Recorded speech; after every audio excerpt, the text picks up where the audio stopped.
Good morning to all of you. Myself Rajiv Kumar. आज हम लोग थर्ड सेमेस्टर इलेक्ट्रिकल ब्रांच के सिलेबस के बारे में डिस्कस करेंगे। थर्ड सेमेस्टर इलेक्ट्रिकल के सिलेबस डिस्कस करने के पहले सबसे पहले मैं अपने बारे में कुछ आप लोगों को बता देना चाहता हूँ। Myself Rajiv Kumar, I am doing my BTech from RPSIT Patna and MTech from VIT Bhopal. That is enough about me. ऐसे हम आप लोगों को जो थर्ड सेमेस्टर इलेक्ट्रिकल ब्रांच वाले को जो मैं पेपर डील करूंगा उस पेपर का नाम है इलेक्ट्रिकल सर्किट्स। इसका सब्जेक्ट कोड है 202302। ब्रांच इलेक्ट्रिकल के लिए, सेमेस्टर थर्ड सेमेस्टर वाले के लिए। यानी हम जो पेपर आप लोग को डिस्कस करेंगे उस पेपर का नाम हो गया इलेक्ट्रिकल सर्किट्स। इसका ब्रांच जो कोड हमारा है वो 202302 है। ब्रांच इलेक्ट्रिकल हो गया और सेमेस्टर आपका थर्ड हो गया। तो हम जो पेपर डिस्कस करेंगे उस पेपर का नाम क्या है, इलेक्ट्रिकल सर्किट्स। तो आज हम इलेक्ट्रिकल के सर्किट्स में सिलेबस के बारे में डिस्कस करेंगे। किस इलेक्ट्रिकल के सर्किट्स में कितना हम लोगों को यूनिट डिस्कस करना है। तो बेसिकली इलेक्ट्रिकल सर्किट में हमें 5 यूनिट डिस्कस करना है। ये 5 यूनिट कौन कौन सा है और इस यूनिट के अंदर हम लोगों को क्या डिस्कस करना है, ये सारी जानकारी आप लोगों को आज हम देंगे।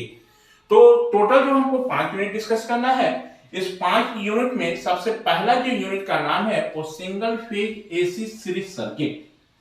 Second, single phase AC parallel circuit. ये single phase AC series circuit होता क्या है, ये single phase AC parallel circuit क्या होता है, ये सारे हम लोग डिस्कस करेंगे डिटेल में। तो पहले सबसे पहले हम ओवरव्यू आपको सिलेबस के बारे में दे रहे हैं कि इस यूनिट में कौन कौन सा यूनिट हमको डिस्कस करना है। तो यूनिट 2 में single phase AC parallel circuits.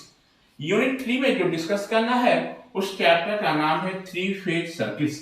इसको पॉलीफेज सर्किट्स के नाम से भी जाना जाता है। जब हम लोग इसमें इंटर करेंगे उस समय पढ़ाएंगे तो इसको पॉलीफेज सर्किट्स के नाम से भी जानेंगे। यूनिट 4 में जो डिस्कस करना है उस चैप्टर का नाम है network reduction and principle of circuit analysis. यानी network reduction and principle of circuit analysis में क्या डिस्कस करना है ये इसके बाद हम आप लोगों को बताएंगे। यूनिट 5 में जो डिस्कस करना है वो नेटवर्क थ्योरम्स। यानी आपका इलेक्ट्रिकल सर्किट्स में जो पेपर है हमारा उसमें हमको टोटल 5 यूनिट डिस्कस करना है। ऐसे देखने में आपको बहुत छोटा लग रहा होगा कि 5 यूनिट है, ठीक है। और इसके अंदर जब हम इंटर करेंगे तो बहुत जो है ब्रॉड सिलेबस है इसका। तो आप इस पेपर को ध्यान से पढ़ेंगे। ये पेपर स्कोरिंग पेपर है और साथ ही साथ आपका कंपैरिजन पॉइंट ऑफ व्यू से ये बहुत ही इंपॉर्टेंट पेपर है। और इसी पेपर का फिर आगे एडवांस होते जाएगा तो पेपर का नाम चेंज होते जाएगा। जैसे इसी पेपर को अगले सेमेस्टर में जब पढ़ोगे, फोर्थ सेमेस्टर में आप लोग जब जाओगे तो यहाँ पर आप पेपर इलेक्ट्रिकल सर्किट्स पढ़ रहे हो, वहां पर यही electrical circuits and network theory होगा जिसमें चैप्टर कुछ चेंज होंगे हमारा। हम बताएंगे क्या दोनों में डिफरेंस है। उसके बाद हायर क्लासेस में जाओगे तो फिर आपको मिलेगा सिग्नल सिस्टम पेपर्स मिलेगा, फिर कंट्रोल सिस्टम पेपर मिलेगा। जब तक आप इस पेपर को अच्छे से लर्न नहीं कर पाओगे तो आगे का जो पेपर है वो समझना बहुत ही डिफिकल्ट होगा। और ये पेपर बहुत ही स्कोरिंग पेपर है और बहुत ही इंटरेस्टिंग पेपर है, बहुत ही मजेदार पेपर है। आपको इसमें काफी इंटरेस्ट होगा, आएगा जब पढ़ाएंगे तो काफी इंटरेस्टेड पेपर है और बोरिंग नहीं है, बहुत ही इंटरेस्टेड पेपर है, साथ में स्कोरिंग पेपर भी है। तो अभी तक पिछले जितने भी स्टूडेंट्स को मैंने पढ़ाया है तो अबाउट इस पेपर में, जैसे ये पेपर 100 मार्क्स का होता है तो आपको पता है कि 70 जो मार्क्स होता है ये पेपर में टोटल में 100 मार्क्स आते हैं।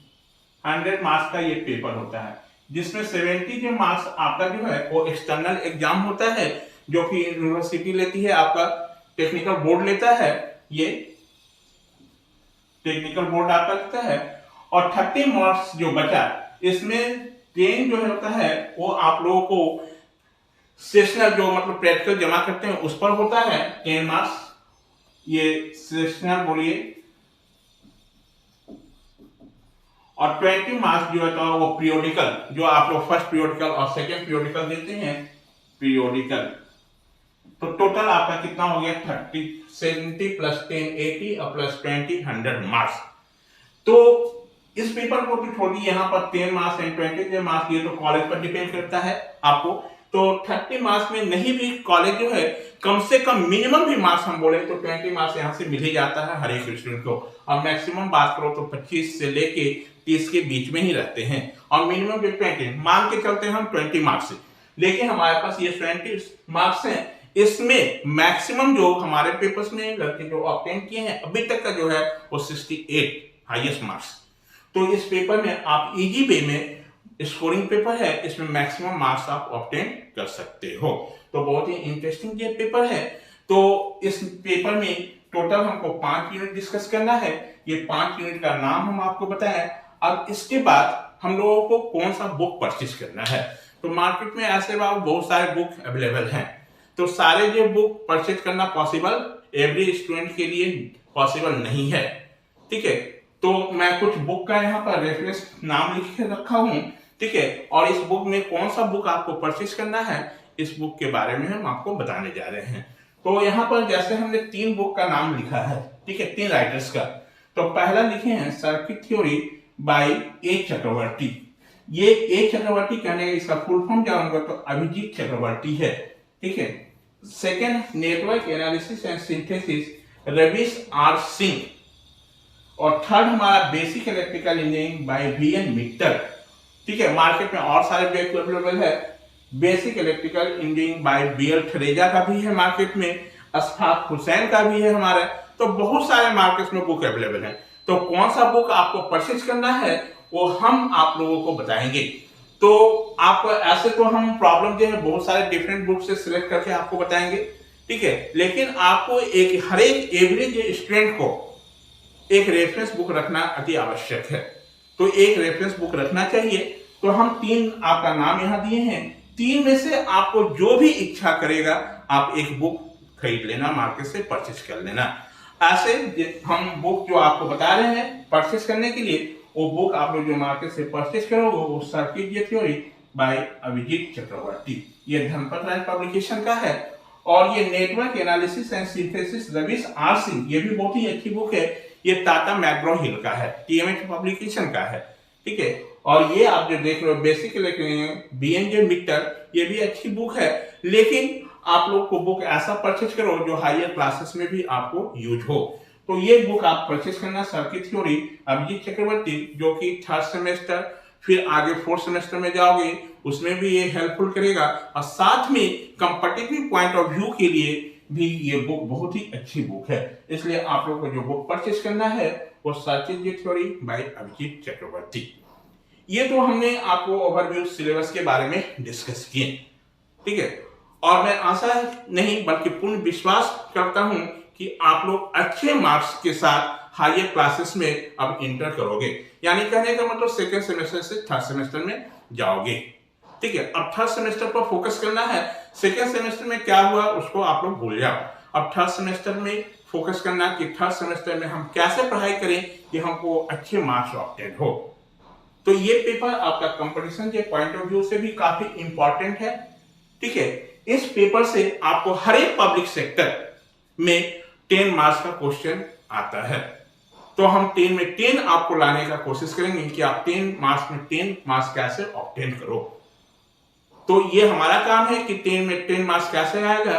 आप सिर्फ हमारे साथ रहो, बाकी हमारा काम है आप मेरे साथ सिर्फ रहो। तो आज हम आप लोगों को सिलेबस के बारे में डिस्कस किए और कुछ हम अपने बारे में भी इंट्रोडक्शन आपको दिए कि my self Rajiv Kumar, I am doing from RPSIT Patna. इस आरपीएसआईटी पटना को पहले पटना इंस्टीट्यूट ऑफ टेक्नोलॉजी के नाम से भी जाना जाता था, और एमटेक जो हमने किया है वो वीआईटी भोपाल। वीआईटी कहने का मतलब वेदिका इंस्टीट्यूट ऑफ भोपाल। और हमारा जो स्पेशलाइजेशन जो पेपर एमटेक में था वो हमारा एमटेक में स्पेशलाइजेशन जो पेपर था पावर इलेक्ट्रॉनिक्स, ठीक है। और काफी समय से मैं इस पेपर को डील कर रहा हूं, तो इस पेपर में कहीं भी आपको डिफिकल्टी होने वाला नहीं है। सिर्फ आप हमारे साथ रहो, इसके बाद हमारा काम है। तो इस पेपर को ध्यान से पढ़ोगे। अब इस पेपर के अंदर जब पेपर हम डिस्कस करते हैं बाबू, तब सबसे पहले ये हम लोगों को मतलब पता होना चाहिए कि इस पेपर का मेन ऑब्जेक्टिव क्या है, मेन व्यू क्या है, हम इस पेपर को क्यों डिस्कस कर रहे हैं, ठीक है। और इस पेपर्स में को हम कैसे डिफाइन करेंगे ये चीज। तो इस पेपर का मेन व्यू हमारा क्या है कि each and every student is familiar about current, voltage, power. मतलब जब हम इलेक्ट्रिकल सर्किट्स के बारे में बात करेंगे तो इलेक्ट्रिकल के सर्किट में हर एक स्टूडेंट को मतलब ये जानकारी होना चाहिए कि वोल्टेज क्या होता है, करंट क्या होता है, पावर क्या होता है, ठीक है। और वोल्टेज, करंट और पावर, ये तीन चीज ही हमको क्या करना है, इस सारे में होल सिलेबस में हमको डिस्कस करना है। मेन व्यू आपका यही है कि every student is familiar about voltage, current and power. हर एक स्टूडेंट को मतलब वोल्टेज से फैमिलियर होना चाहिए, करंट से फैमिलियर होना चाहिए, पावर से फैमिलियर होना चाहिए कि ये क्या है हमारा। तो इसी चीज को डिस्कस करने के लिए यहाँ पर 5 यूनिट बनाया गया है और इस 5 यूनिट के अंदर कौन कौन सा हमको चीज डिस्कस करना है ये हम आप लोगों को अगले वीडियो में डिस्कस करेंगे। तो आई होप आप सिलेबस के बारे में अच्छी तरह से समझ गए होंगे। एक बार फिर से मैं रिपीट कर देता हूं, जो पेपर हम डिस्कस करेंगे उस पेपर का नाम है इलेक्ट्रिकल सर्किट्स। इसका सब्जेक्ट जो कोड है 2020302, ब्रांच इलेक्ट्रिकल, सेमेस्टर 3rd। इसमें टोटल 5 यूनिट डिस्कस करना है। 5 यूनिट में हमको पहला यूनिट में जो है उस चैप्टर का नाम single phase AC series circuit, ठीक है। इस सिंगल फेज एसी सीरीज में क्या पढ़ना है ये अगले वीडियो में हम आपको डिस्कस करेंगे। सेकेंड यूनिट का जो नाम है उसमें हम लोग को डिस्कस करना है जो चैप्टर, उसका नाम है single phase AC parallel circuits. Third unit है हमारा, उसका नाम है 3 फेज सर्किट्स, इसको पॉलीफेज सर्किट्स के नाम से भी जानेंगे। यूनिट 4 में जो डिस्कस करना है उस चैप्टर का नाम है network reduction and principle of circuit analysis. Unit 5 में जो हमको डिस्कस करना है वो नेटवर्क थ्योरम्स, ठीक है। और कैसे एग्जाम में आपका मास डिस्ट्रीब्यूशन होता है तो उसके बारे में इधर आपको बताए गए हैं कि ये टोटल जो है आपका पेपर 100 मार्क्स का होता है। इस 100 मार्क्स को डिवाइड किया जाता है 70 + 30।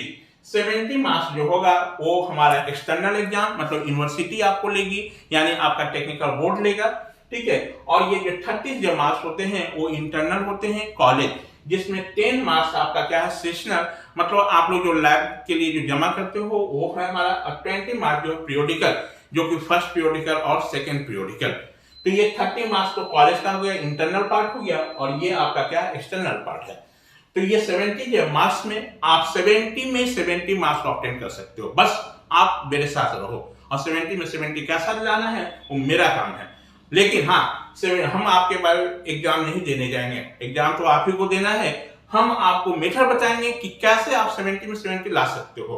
तो इसके लिए आप मेरे साथ रहो, जैसे जैसे मैं बोलते जा रहा हूँ वैसे वैसे सिर्फ आपको करना है, ठीक है। तो 70 में 70 आप ला सकते हो। और ये जो है ये तो इंटरनल का बात है बाबू। तो इंटरनल में कितना भी कॉलेज के मिनिमम देगा तो मिनिमम 20 मार्क्स से कम नहीं देगा। तो ये मार्क्स डिस्ट्रीब्यूशन हो गया हमारा। और यहाँ पर हमने आपको बुक के बारे में डिस्कस किया कि कौन सा बुक आपको परचेज करना है। तो हमने रेफरेंस बुक यहाँ 3 लिखे हैं। ऐसे ऐसे मार्केट में बहुत सारे बुक अवेलेबल हैं, 5 बुक अवेलेबल है, लेकिन हर एक स्टूडेंट के लिए ये पॉसिबल नहीं है कि सारे बुक परचेज कर सके। तो हर एक मतलब अच्छे स्टूडेंट को एक रेफरेंस बुक रखना चाहिए, ठीक है। ऐसे मैं इतना आपको प्रॉब्लम डिस्कस कर दूंगा, खुद ही इतना प्रॉब्लम बना देंगे कि आपको मार्केट से बुक परचेज भी नहीं करोगे तो भी काम चलेगा। लेकिन अच्छे स्टूडेंट का निशानी है कि एक रेफरेंस बुक उसके पास होना चाहिए। तो उस बुक कौन सा बुक आप परचेज करोगे, तो बुक जो परचेज करना है वो सर्किट थ्योरी बाय अभिजीत चक्रवर्ती, ठीक है। और ऐसे बुक तो मैं 3 बुक यहाँ लिखा हुआ हूँ, लेकिन आपको जो परचेज करना है वो ये बुक परचेज करना है, अभिजीत चक्रवर्ती ये। और ये मार्क्स का डिस्ट्रीब्यूशन हो गया। और इसके अगले नेक्स्ट जो वीडियो में आपको बताएंगे कि हर एक यूनिट में हमको क्या क्या डिस्कस करना है। Thank you.